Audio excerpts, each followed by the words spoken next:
Bonjour à toutes et à tous, je suis ravie de vous retrouver dans une nouvelle vidéo et aujourd'hui je vais vous parler de cette astuce que j'ai quand j'ai des pannes de lecture.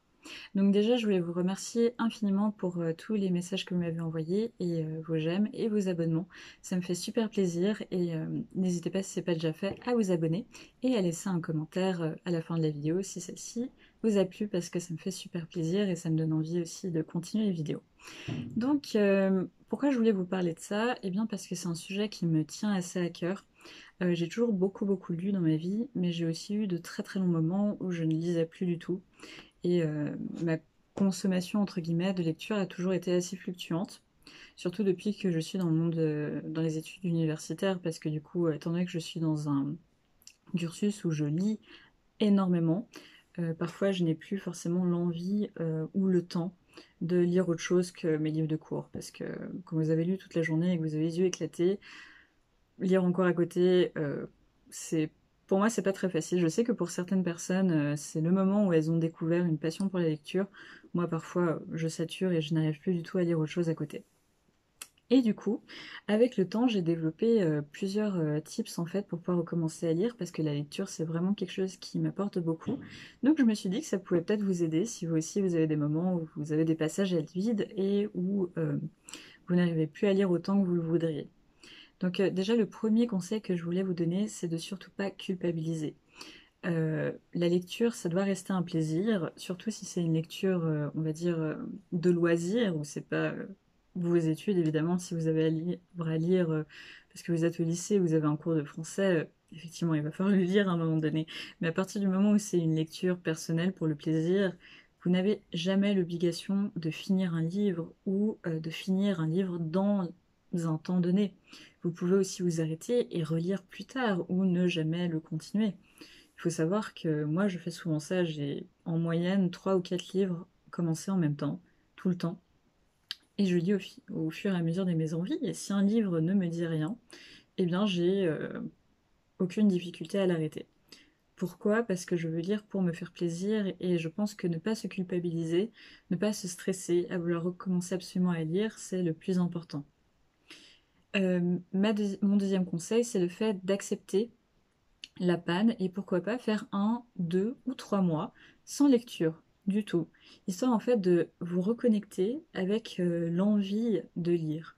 Vous verrez que si vous vous arrêtez un moment, vous allez commencer par avoir une phase peut-être de frustration où vous dites ah j'aurais préféré lire, etc., etc.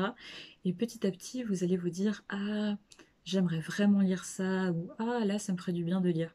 Et en fait vous allez vous-même avoir de plus en plus en fait l'envie de lire. Donc c'est vraiment un conseil que j'applique moi personnellement.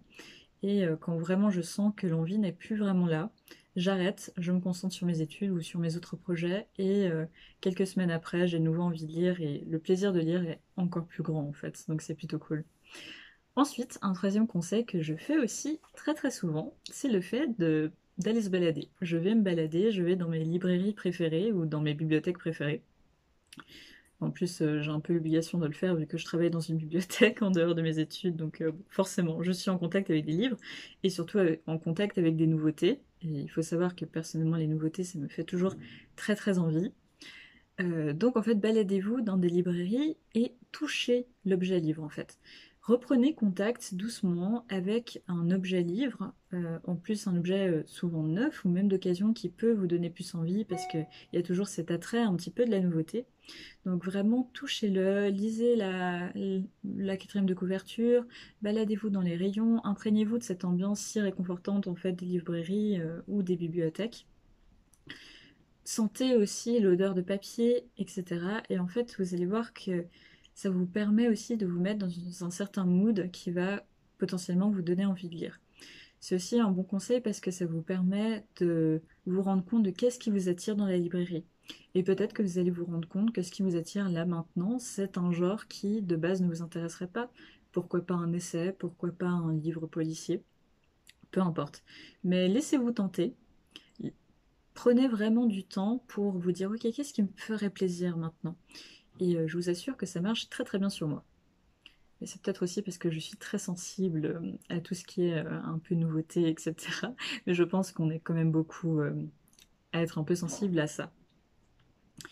Un conseil qui est un petit peu relié au précédent, c'est celui de pourquoi pas tenter un genre que vous n'avez pas du tout l'habitude de lire en fait. Pourquoi pas vous promener en bibliothèque et prendre un livre qui de base ne vous intéresserait pas forcément mais qui là vous attire.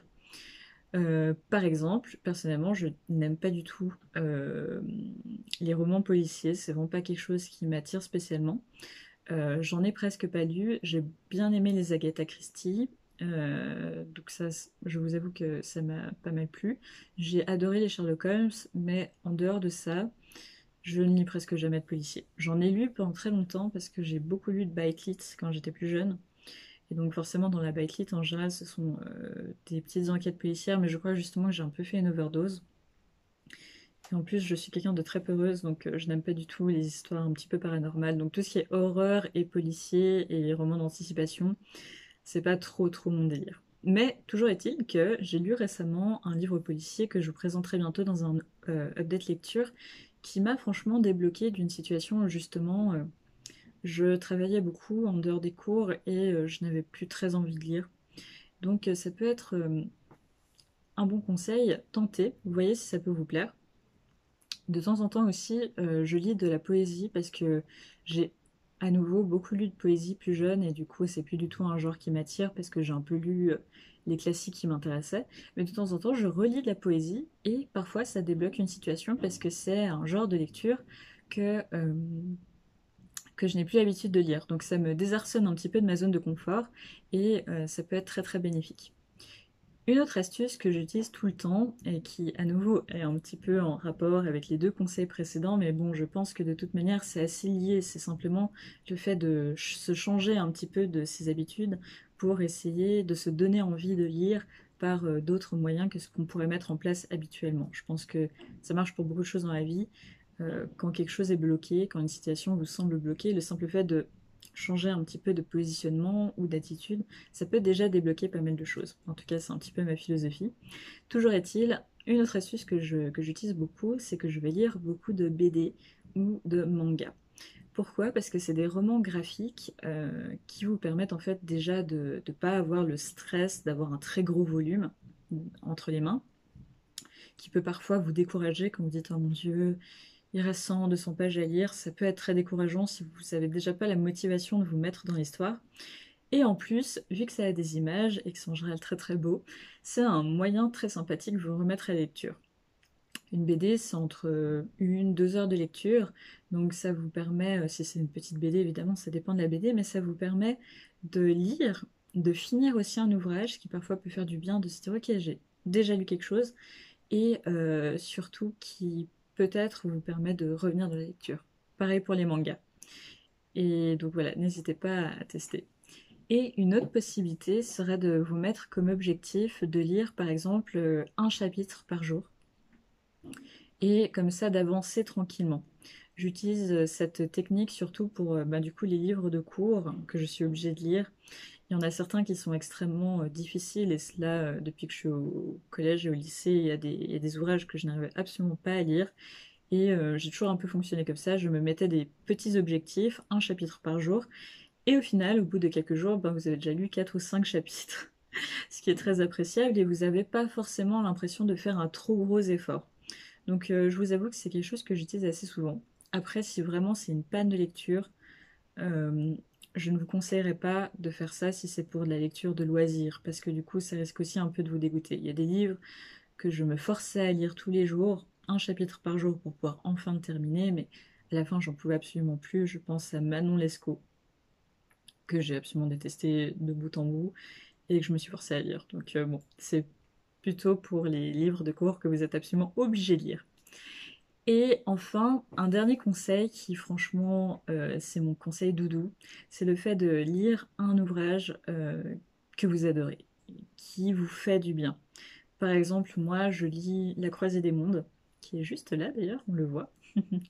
J'ai intégrale, donc soit La Croisée des Mondes, soit Harry Potter, ou un autre ouvrage de fantasy que je lisais plus jeune, et ça me fait tellement de bien, c'est tellement réconfortant que ça me redonne en fait le plaisir de lecture, et après je peux lire beaucoup plus de choses.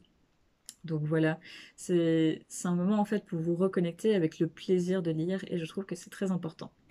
Donc voilà, on est arrivé à la fin des 7 conseils, j'espère que ça a pu vous aider. N'hésitez pas à mettre en commentaire d'autres conseils qui vous ont aidé à surmonter des pannes de lecture, ça peut certainement être utile aux autres, donc n'hésitez vraiment pas. Si vous avez aimé la vidéo, n'hésitez pas à laisser un pouce en l'air, ça me fait super plaisir, et à vous abonner, ça me fait aussi très plaisir. Et je vous retrouve bientôt pour une prochaine vidéo. Bonne journée!